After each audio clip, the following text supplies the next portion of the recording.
میں بار بار میں تو انسپیکٹر جنرل پولیس کا تقریباً ہر پریس کانفرنس یا میڈیا پہ ٹاک پہ میں اس کو آواز دیتا ہوں کہ آؤ یار ادھر آؤ آؤ آؤ بتاؤ تم نے 9 مئی کو کیوں نہیں تمہاری پولیس حرکت رہی. وہ کہیں تو آ جاتی. یہاں لاہور میں کور کمانڈر ہاؤس پہ نہیں آئی, لاہور میں عسکری ٹاور پہ نہیں آئی, لاہور میں دوسرے جو مقامات تھے وہ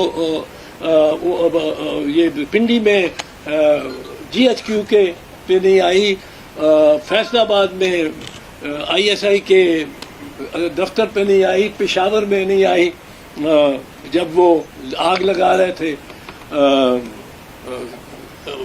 ریڈیو پاکستان سرگودا میں MM عالم کا جہاز, کہیں نہیں آئی. اس کی پولیس IG کی ایک تھانے دار نہیں موو کیا کسی ایک واقعے پہ, وقوعے پہ, کسی ایک وقوعے کی جانب ایک تھانے دار نہیں موو کیا, ایک ASI نہیں موو کیا. اور 8 گھنٹے وہ آپ کی ٹائم لائن آج ہی آئی ہے. یہ بلوائی موج کرتے رہے. بلوائیوں کے پاس یہ ثابت ہو گیا کہ سوائے ایک انسیڈنٹ جو انہوں نے جعلی ڈالا ہوا ہے پستول, کوئی آتشی اسلحہ نہیں تھا. آتشی اسلحہ نہیں تھا تو ایک تھانے کا تھانے دار چلا جاتا. وہاں کوئی زیادہ لوگ تو آپ کو نظر نہیں آتے. مثال کے طور پہ یہ جو ہے کور کمانڈر صاحب, اس پہ آپ کی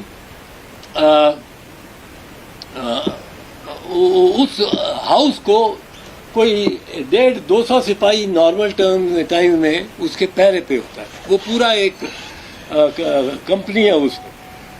اب وہاں کوئی آئے ہی نہ, یہ کس ہو سکتا؟ یہ IG بتائے, IG بتائے. IG میں تو اس کو شامل تفتیش سب سے پہلے IG کو کروں.